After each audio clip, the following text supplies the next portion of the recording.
been a long journey with this piece, but I am finally at the end, so I thought I'd show you just the very finishing process. I originally said I plan to do raku on this piece. Unfortunately, a little part of the hip broke off in the bisque fire, so I decided to pivot and do a regular glaze fire. I just feel way more confident glaze fusing it in a regular glaze fire, and as you can see here, I'm taking a little bit of glaze and putting it in the holes. I'm not putting it all over the surface because unfortunately the plate would likely move then. But I put it in the little holes so that the edges can sort of grab on a little bit, and then I am gonna start with adding underglaze into the crack, and that's gonna be sort of like a soft glue. Because of the angle, I don't want to put glaze all over the surface. It's just gonna be too big of a risk that the piece will move. Instead, I'm just using little cracks and opening to try to glue it together. And now to the finishing of this piece. After having a think, I decided to go with crayons and pencils and really create a lot of extra texture. This choice was not super easy because, as I mentioned, I originally planned to do raku, and I wanted the luster raku glaze to wrap over the roughness that I intentionally left behind, as well as the reduction where the raw clay is black from the smoke, and I had it in my mind that it was going to look so good. When I finish things in the electrical kiln with underglaze, I really like to keep it a little bit more clean. Either it's texture everywhere, as you have seen before, or very smooth, because the underglaze and clear glaze combo is really so unforgiving. And I feel like if you don't have intent behind what you do, it's going to show.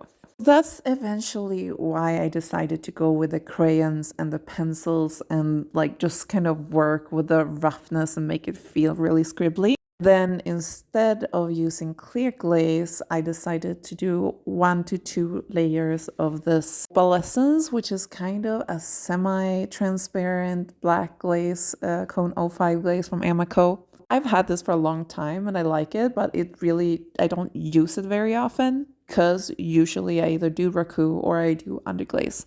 But I was thinking that maybe if I layer this glaze like 1 to 2 layers together with the clear glaze, it is gonna have sort of the pencil drawing shine through there, and that's gonna create this extra dimension that's gonna be really, really cool. And yeah, you did get that right. I'm absolutely allergic to doing any textiles. Everything I do, I figured out on the fly when I'm making a piece, which is like very not a good idea when you do so many customs. But like, I also can't imagine having to do tests for every little thing that I do. I really feel like that would take more time and it would be more annoying because it's way less fun than it would be occasionally losing something that looks absolutely not the way that I intended or not good at all. Oh, I'm actually okay with this irresponsible way of working that I think a lot of people will recommend a test style. I would say if you are very attached to your work, then doing test styles is a very, very good idea for me. This is just the way that I learn, and this is the way that I do it, and I am happy to assume the risk that I will mess up.